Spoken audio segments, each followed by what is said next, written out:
ناداروں کو علم کے موتی آقا نے انمول دیے. یا رب لک الحمد کما ینبغی لجلال وجہک وعظیم سلطانک. الحمد للہ رب العالمین والصلاة والسلام علی رسولہ الکریم.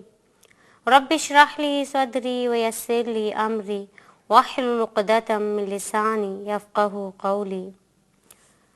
ربنا لا تزغ قلوبنا بعد اذ ہدیتنا ہب لنا من لدنک انک انت الوہاب. یا مقلب القلوب ثبت قلوبنا علی دینک. سبحانک لا علم لنا الا ما علمتنا انک انت العلیم الحکیم. فاعوذ باللہ من الشیطان الرجیم. بسم اللہ الرحمن الرحیم. السلام علیکم پیارے بچوں، کیسے ہیں آپ؟ امید ہے آپ سب خیریت سے ہوں گے، اور یقیناً اب آپ اس پروگرام کا انتظار بھی کرتے ہوں گے، کیونکہ ہاں نو ڈاؤٹ ہم آپ صلی اللہ علیہ وسلم کی باتوں پر عمل کر کے ہی دنیا اور آخرت کی کامیابی حاصل کر سکتے ہیں. اور یہ بات تو آپ یقیناً جان چکے ہوں گے، اور مجھے امید ہے کہ آپ جتنی احادیث ہم نے پڑھی ہیں ان کو پڑھا بھی ہوگا، غور کیا ہوگا، اور پھر انشاءاللہ اس پر عمل بھی کیا ہوگا. اللہ تعالی ہم سب کو آپ صلی اللہ علیہ وسلم کی پیاری پیاری باتوں پر عمل کرنے کی توفیق عطا فرمائے. بچوں، آج جو ہم حدیث پڑھیں گے وہ بھی بہت زیادہ عظیم ہے، اس لحاظ سے کہ اگر ہم اس پر عمل کریں، اس کو اگر ہم اپنی زندگیوں میں شامل کریں تو ہم بہت ساری پریشانیوں سے اور ایک بہت بڑی خرابی سے بچ جائیں گے. بچوں، اس حدیث کے راوی حضرت حذیفہ بن الیمان ہیں.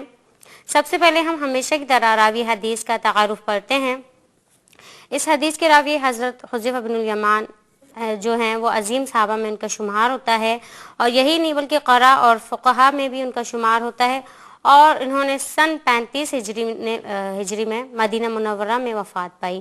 آئیے بچوں، اب ہم حدیث پڑھتے ہیں. حدیث کا موضوع ہے کہ چغل خور جنت میں داخل نہیں ہوگا. اب ہم حدیث پڑھتے ہیں. اللہ علیہ وسلم صلی اللہ علیہ وسلم. عن حذیفہ بن الیمان رضی اللہ عنہ قال قال رسول اللہ صلی اللہ علیہ وآلہ وسلم لا يدخل الجنت نمام. اور یہ متفق علیہ کی حدیث ہے. حدیث کا با محاورہ ترجمہ یہ ہے: چغل خور جنت میں داخل نہیں ہوگا. آئیے بچوں، اب ہم ہمیشہ کی طرح معنی الفاظ پڑھتے ہیں. آپ دیکھیے، لا نہیں، یدخل داخل ہوگا، الجنت جنت، نمام چغل خور، یعنی چغل خور جنت میں داخل نہیں ہوگا. آئیے بچوں، اب ہم اس حدیث کی شرح یعنی تشریح پڑھتے ہیں. اللہ علیہ وسلم صلی اللہ علیہ وسلم. اسلام میں معاشرے کی اصلاح اور فلاح کے لیے بہت ساری کوششیں کی گئی ہیں، اور ان کے متعلق آپ صلی اللہ علیہ وسلم نے بے شمار احادیث بیان کی ہیں. اور اس کے ساتھ ساتھ یہ ایک چھوٹی سی حدیث بھی آپ صلی اللہ علیہ وسلم نے بتائی کہ لا يدخل الجنت نمام. دیکھنے کے لحاظ سے تو اس حدیث کے صرف 4 الفاظ ہیں، بہت چھوٹی سی حدیث ہے، اور آج کل بہت سارے لوگوں کو یاد بھی ہے، اور بہت سارے لوگ یاد بھی کر سکتے ہیں ابھی اس پروگرام میں سن کر کہ لا يدخل الجنت نمام. لیکن جب غور کیا جائے تو کتنی گہری ہے اس لحاظ سے، اور بہت زیادہ وسیع ہیں اس کے معنی. دیکھیے، اس حدیث مبارکہ میں 2 باتوں کا ہمیں راہ عمل ملتا ہے، یعنی 2 باتیں ہمیں اس سے ملتی ہیں. وہ کون سی؟ کہ اگر ہم چغل خوری نہ کریں تو پھر کیا ہے کہ جنت میں جانے کے مستحق ہوں گے، اور اگر کسی شخص میں یہ خرابی ہے تو وہ جنت میں داخل نہیں ہوگا. اب آپ سوچ رہے ہوں گے کہ چغل خوری کیا ہے. بچوں، میں آپ کو بتا دوں، اکثر آپ نے یہ لفظ سنا ہوگا کہ چغل خوری کیا ہے. چغل خوری در حقیقت یہ ہے کہ کوئی انسان کسی دوسرے انسان کے پاس غلط انداز میں بات کو پہنچائے. یہ بعض لوگ یہ کہتے ہیں کہ ایک کی بات سن کر اور اس بات کو پہنچانا نہیں. چغل خوری اصل میں اس چیز کا نام ہے کہ غلط انداز سے کسی گروہ یا کسی اور شخص کے پاس اس بات کو پہنچانا، یعنی غلط انداز میں. کہ فلاں شخص تمہارے بارے میں یہ کہہ رہا تھا. دیکھیے بچوں، بعض اسٹوڈنٹ کو دیکھا گیا ہے کہ وہ اپنے ٹیچرز تک باتیں پہنچاتے ہیں، یعنی اس لیے وہ ان کا مقصد یہ ہوتا ہے کہ ٹیچرز جو ہیں اور بچوں سے زیادہ ہم سے اٹیچ ہو جائیں اور وہ ہم سے محبت کریں. تو یہ غلط ہے، اور وہ کیا کرتے ہیں کہ غلط انداز سے پہنچاتے ہیں، اور جو بیچارے دوسرے بچے ان کو ڈانٹ بھی ملتی ہے.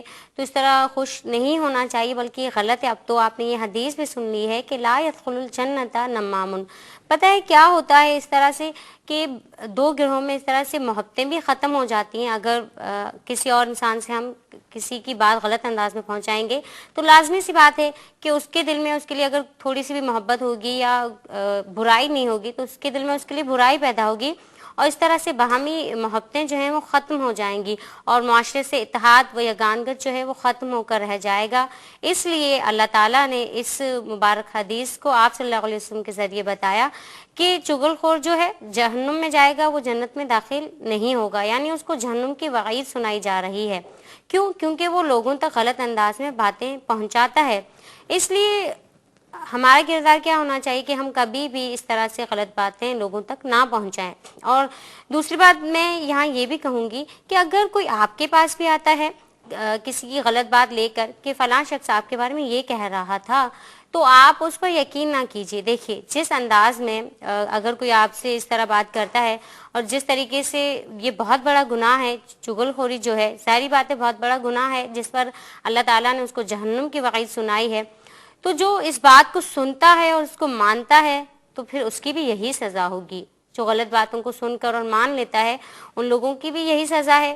کیونکہ دیکھیے اس طریقے سے کیا ہوتا ہے کہ معاشرے میں فساد پھیلتا ہے، اور ایک مسلم بلکہ ایک مومن کی صفت یہ نہیں ہونی چاہیے. مومن تو یہ چاہتا ہے کہ فساد جو ہے وہ پھیلنے نہ پائے. قرآن پاک میں بھی اللہ تعالیٰ نے مفسدین کی مثال بتائی ہے کہ یہ لوگ ایسے ہیں کہ جو زمین میں فساد برپا کرتے ہیں، اور جب ان سے کہا جاتا ہے کہ تم زمین میں فساد نہ برپا کرو تو یہ کیا کہتے ہیں؟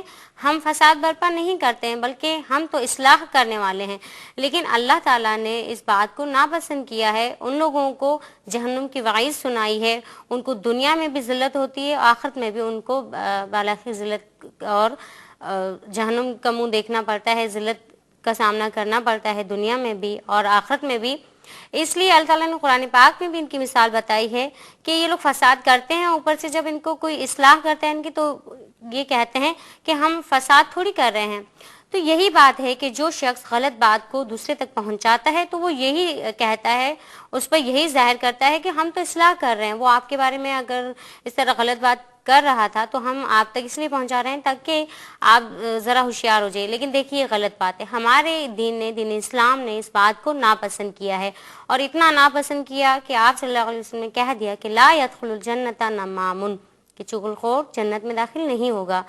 اور پھر اس لیے کہا گیا کہ مسلمان جو ہیں اس برائی سے بچیں کیونکہ یہ بہت بڑی برائی ہے. اور ایک بات میں اکثر کہتی ہوں کہ میں نے امام محمد کی بات آپ کو بتائی تھی کہ ان سے جب کسی شخص نے یہ کہا کہ فلاں شخص نے آپ کے بارے میں یہ باتیں کی ہیں یہ باتیں کی ہیں، تو انہوں نے کیا کہا کہ اس نے تو میرے خلاف یہ باتیں کی تھیں لیکن وہ پتھر انہوں نے پھینکا تھا وہ دور جا گرا تھا، تم نے وہی پتھر آ کر میرے منہ پر مار دیا.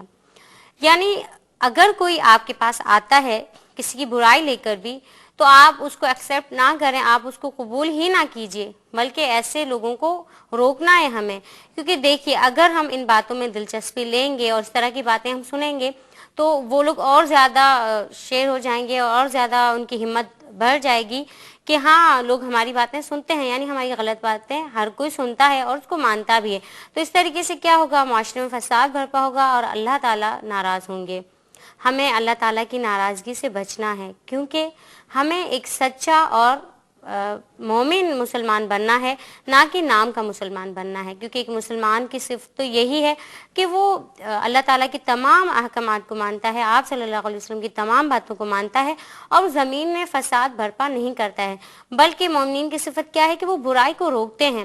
اگر ہم اچھائی کسی کی نہیں بیان کر سکتے تو ہم برائی بھی نہ بیان کریں.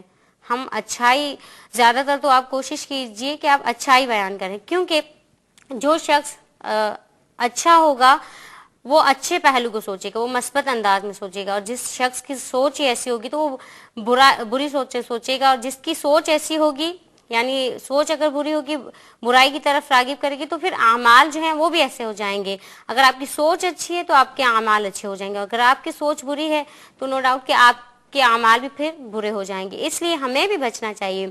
اور بچوں میں آپ سے بھی کہوں گی کہ اسکولوں میں اور آپ دوسرے اسٹوڈنٹس کی اگر کوئی تھوڑی سی بھی بات دیکھتے ہیں تو ٹیچرز کو نہ بتائیے، یا کسی بہن بھائی کو اگر آپ دیکھتے ہیں، بہن کو یا بھائی کو کہ وہ کوئی غلط کام کر رہے ہیں، تو آپ اپنے ممی اور پاپا سے بھی اس طرح نہ بتائیں، کیونکہ بعض بچے خوش ہوتے ہیں اگر دوسرے بہن بھائیوں کو مار ملتی ہے، تو یہ بھی غلط ہے. اس طریقے سے ابھی آپ چھوٹے ہیں، آپ ابھی سے اگر آپ کی عادتیں اچھی ہوں گی تو انشاءاللہ جب آپ بڑے ہوں گے تو بہت اچھے انسان بنیں گے، ایک اچھا مسلمان اور مومن مسلمان ہم بن جائیں گے انشاءاللہ. مجھے امید ہے کہ جو کچھ آپ سنتے ہیں ان پر ضرور عمل کرتے ہوں گے. اور اسی طریقے سے کچھ لوگ آفیسز میں اپنے باسز کو یعنی اپنے افسران کو راضی کرنے کے لیے یہی کرتے ہیں کہ دوسرے جو ماتحت ہوتے ہیں ان کے بارے میں ان کو غلط باتیں یا غلط انداز میں باتیں پہنچاتے ہیں. تو یہ بھی ایک چغل خوری ہے. تو ہمیں ان سب باتوں سے بچنا چاہیے. دیکھیے آج اگر آپ کسی کے لیے برائی کر رہے ہو، سوچ رہے ہو یا اس کے لیے برا کر رہے ہو، تو کل آپ کے ساتھ بھی ہوگا. یعنی جو کسی اور مسلمان کے عیبوں کو نہیں رکھتا ہے، ان کی تشہیر کرتا ہے، تو پھر اللہ تعالیٰ اس کے عیبوں کی تشہیر دنیا میں کر دیتے ہیں. یعنی ایسا ہوتا ہے کہ پھر اس کے ساتھ بھی وہی عمل جو ہے دہرایا جاتا ہے. اس لیے ہمیں بچنا چاہیے. آج اگر ہم کسی اور کے بارے میں برا سوچیں گے یا برا کریں گے تو کل ہمارے ساتھ بھی ایسا ہوگا. دنیا کے اندر ہی اگر ہم حقوق العباد میں کوتاہی کرتے ہیں تو دنیا کے اندر ہی اللہ تعالیٰ ہمیں دکھا دیتے ہیں. اور سب سے بڑی بات تو ہمیں ہمیشہ دنیا میں نہیں رہنا ہے، ہمیں اللہ تعالیٰ کے پاس جانا ہے. تو ہم اس کی ابھی سے تیاری کر لیں. ان چھوٹی چھوٹی باتوں کو مد نظر جب ہم رکھیں گے تبھی انشاءاللہ ہم بہت اچھے مسلمان بن جائیں گے، اور تمام برائیاں جو ہمارے اندر ہیں وہ ختم ہو جائیں گی. یقیناً اب آپ کو یہ حدیث یعنی جو اس کی میں نے شرح حدیث بیان کی وہ سمجھ میں آ گئی ہوگی کہ چغل خوری کیا ہے. چغل خوری در حقیقت اس چیز کا نام ہے کہ غلط انداز سے باتوں کو کسی دوسرے گروہ یا کسی دوسرے شخص تک پہنچانا، اور پھر اس سے کیا ہوتا ہے کہ آپس کی باہمی جو روابط ہیں اور محبتیں ہیں وہ ختم ہو جاتی ہیں. اس لیے ہمیں چغل خوری سے بچنا چاہیے. آئیے بچوں، اب ہم اس حدیث کی جو شرح پڑھ لی، اب ہم راہ عمل پڑھتے ہیں. یعنی ہمیں کیا چاہیے، ہمارا کردار اس کے بعد کیا ہونا چاہیے. پڑھتے ہیں ہم راہ عمل. اللہ علیہ وسلم صلی اللہ علیہ وسلم. نمبر 1، ہمیں مسلم معاشرے کے تحفظ اور بقا کے لیے اسلام کے عظیم اصولوں سے آشنا ہونا چاہیے. نمبر 2، چغل خوری سے بچنا چاہیے.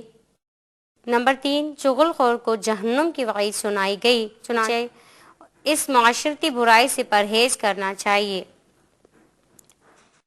یقیناً آپ کی سمجھ میں یہ راہ عمل اور حدیث، اس کے بعد شرح حدیث، یہ ساری چیزیں سمجھ میں آ گئی ہوں گی.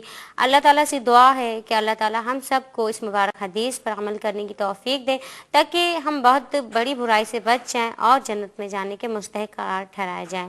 اور آپ سے میں ایک گزارش ضرور کروں گی کہ آپ مجھے ضرور دعا میں یاد رکھیے گا. اور اس کے ساتھ ہی مجھے اجازت دیجیے. اللہ حافظ. السلام علیکم ورحمۃ اللہ وبرکاتہ.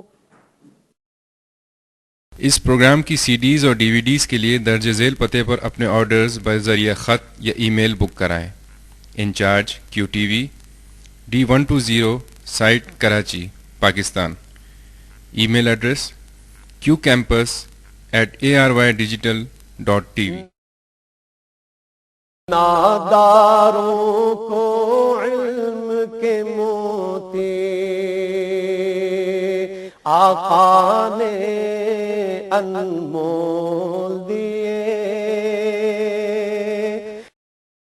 اللہ الذی سخر لکم البحر لتجری الفلک فیہ بأمرہ ولتبتغوا من فضلہ ولعلکم تشکرون.